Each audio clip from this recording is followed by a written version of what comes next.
Hello అండి, welcome to Lakshmi ఒలోలాస్ kitchen. నేను my Lakshmi. ఈరోజు వీడియోలో కమ్మగా ఉండేటువంటి ప్రసాదం దద్దోజనం ఎలా ప్రిపేర్ చేసుకోవాలో చూపిస్తున్నానండి. అది కూడా మనకి టెంపుల్ స్టైల్లోనమాట. అండ్ ఈ దద్దోజనం వచ్చేసి దేవి నవరాత్రుల్లో 5వ రోజు అమ్మవారికి నైవేద్యంగా చేసి పెడతాము. అండ్ కొంతమంది పిల్లలు కూడా పెరుగన్నం తినరు కదండి, అలాంటి పిల్లలకి ఇలా చేసి పెడితే కనుక చాలా ఇష్టంగా తినేస్తారు. మరి ఎలా చేయాలో చూసే ముందుగా వీడియోకి లైక్ చేసేయండి. సో స్టార్ట్ చేసేద్దాం. ముందుగా ఒక బౌల్ తీసుకుని ఇందులో మనం ఉడికించి ఉంచుకున్న రైస్ 1 కప్ తీసుకోవాలి.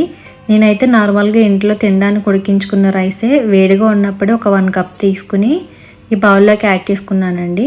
సో ఇలా బౌల్లో వేసుకున్న తర్వాత ఒక గ్లాస్ కానీ లేదంటే గుంటకట్ట కానీ తీసుకుని అన్నాన్ని ఎంత మెత్తగా వీలైతే అంత మెత్తగానే మెదిపేసుకోవాలి.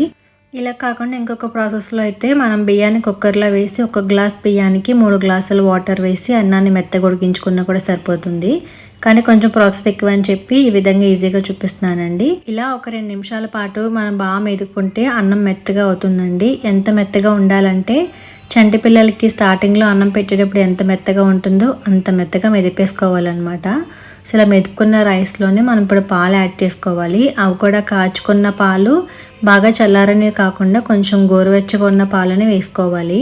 సో ఇలా పాలు వేసుకున్నప్పుడు మనకి పాలు కొంచెం ఎక్కువయ్యే అనిపిస్తుంది, కానీ రైస్లో కలుపుకునేటప్పటికి కరెక్ట్గా సరిపోతాయండి. ఇప్పుడు ఈ పాలల్లో అన్నం అంతా కూడా బాగా కలిసేలాగా గరిటెతో కలుపుకోవాలి. ముందు మనం మెదుకున్నప్పుడు కొంచెం ముద్దల్లాగా వచ్చేస్తుంది కదా, ఆ ముద్దలన్నీ కూడా విడదీసుకుంటూ జాగ్రత్తగా గరిటెతో ఈ విధంగా కలిపేసుకోవాలి. చూసారు కదా, మొత్తం అంతా కలిసేసరికి పాలు ఎక్కువైనట్లేదు, మొత్తం కరెక్ట్గా సరిపోతుంది. ఇలా అంతా బాగా కలుపుకున్న తర్వాత మనం పాలు తీసుకున్న కప్పుతోనే అరకప్పు చిక్కటి పెరుగు అండ్ కమ్మగా ఉండాలండి, అస్సలు పులుపు ఉండకూడదు.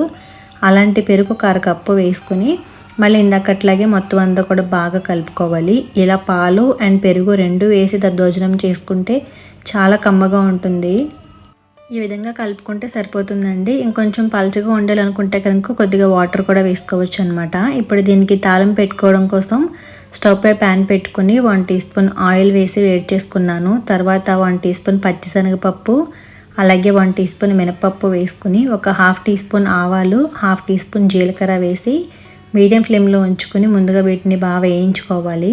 ఇవి కొంచెం వేగిన తర్వాత ఒక 10 మిరియాలు కూడా వేసుకుంటున్నానండి. అలాగే కట్ చేసి ఉంచుకున్న కొద్దిగా కొత్తిమీర, ఒక 2 ఎండుమిర్చి కూడా వేసుకున్నాను. ఇంకా ఒక 1 టేబుల్ స్పూన్ అల్లం తరుగు, ఒక పచ్చిమిర్చి చిన్నగా కట్ చేసుకుని వేసుకుంటున్నాను. అల్లం పచ్చిమిర్చి ఇష్టపడేవారైతే ఇంకొంచెం ఎక్కువగా కూడా వేసుకోవచ్చు.